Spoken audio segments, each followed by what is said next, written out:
the Tupac archetype. A lot of times, growing up in that time, it was a code that was trying to be instilled in the youth about, your soldiers be ready to die.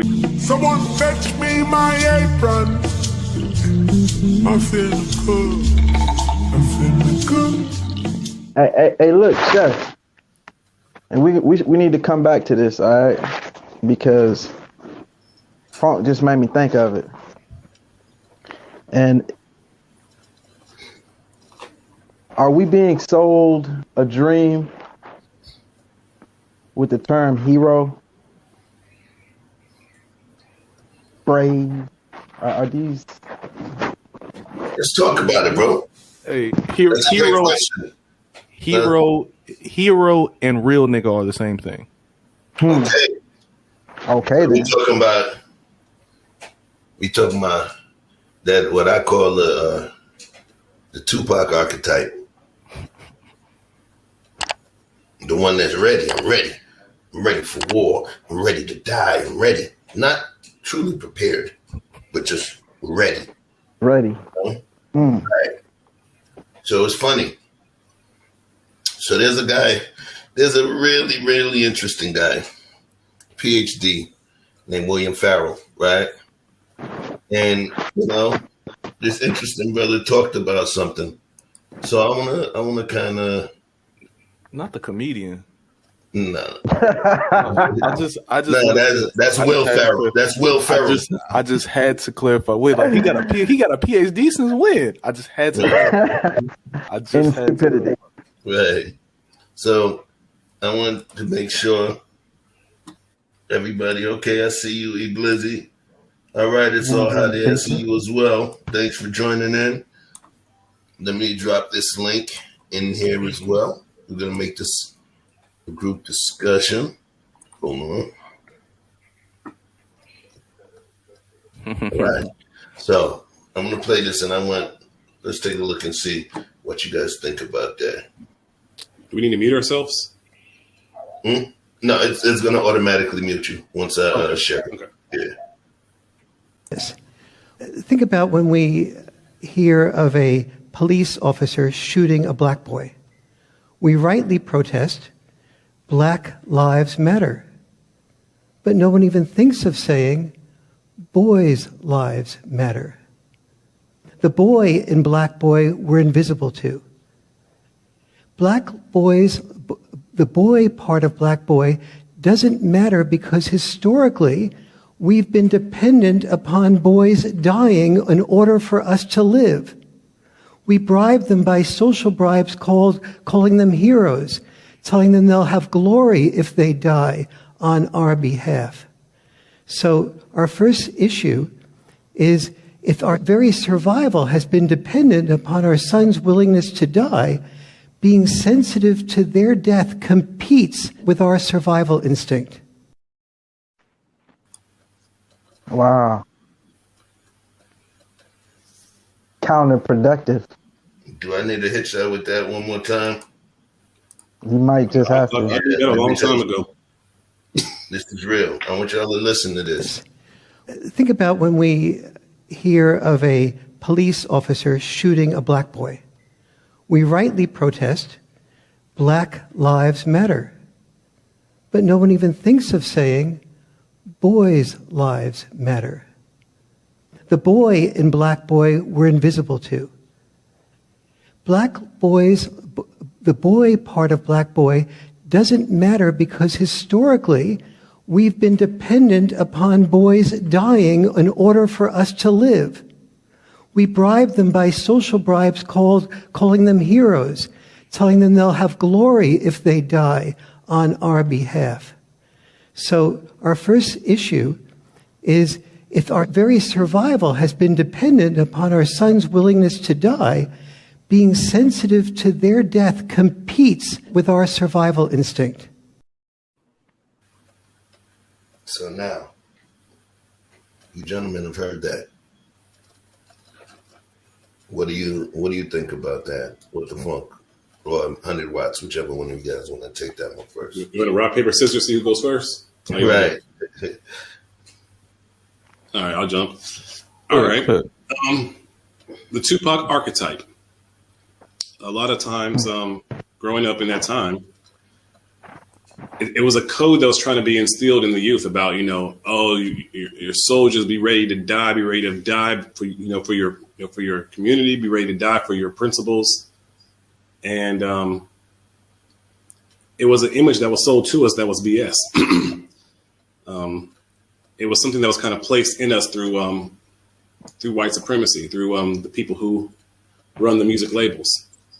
And it's been an archetype that's been pushed on an entire agenda, an entire community, where not just with death, but a lot of black boys even felt they had to go to prison to have that honor.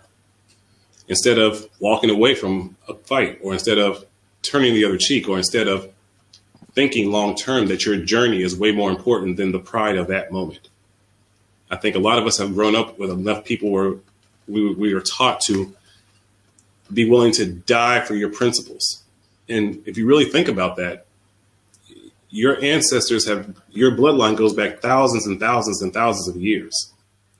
And if you die before you procreate, you are like one of the kind. Like your grandparents went through a bunch of struggles to create your parents. Your grandparents went through a whole lot of struggles to create them. And here we are in our community dying before we procreate, ending a whole lineage. That's nothing but bad karma and bad alchemy. And yet that's what's being pushed onto us. Yeah, my uncle always said the hero who dies in battle, and the coward gets to go home to tell the wife how the hero died in battle, and then he gets to fuck her. So, you get to go home to the widow and tell her how amazing her hero husband was, and then how he was such an amazing man, and you just console her and get in them cheeks. I think that based on history, I'm not going to say that there's not a different way for the future, but based on history, any noble cause, any righteous cause, or I'm not sure how you want to classify it, anything that was placed in a way for people to grow or to succeed or to get out of shackles of someone else, there's an element of collateral damage. Some people may die. Some people may, become harmed or anything of this sort, right? Because when you're looking at trying to change a power shift, right? So let's say, white versus black people, right? So if there's sort of a power shift that has to happen, right? There has to be less power on one side to give more power to the other side for us to become equal. Now, the side that doesn't want to relinquish that power, they're going to push back. They're going to do things that may end up taking someone's life or harming someone or someone of that sort. So because of that, that's, I think, where you get the idea of heroes. Now, in the, like they said, the Tupac archetype, right? In that we got to be ready to die for our cause. It's some sort of reality that's attached to that, right? Because there's a sense to where black people have to do certain things. Like when the Black Panthers would arm up and they would walk around neighborhoods and they would protect their neighborhoods. You have to have some element of being willing to die. If you're actually willing to die for those principles, if you're really willing to actually live by those principles, you must be ready to die, pretty much. So it's like a cause action. It's just one of those things. Like sometimes heroes come from doing things that are formed in growth. That would make perfect sense if we were fighting a war against white supremacy.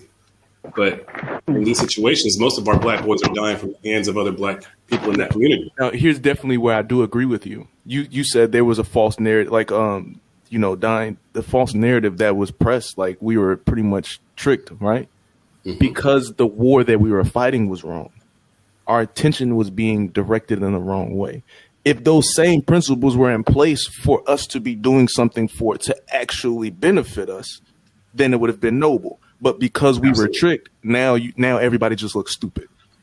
Yes. And soldiers fighting a stupid war.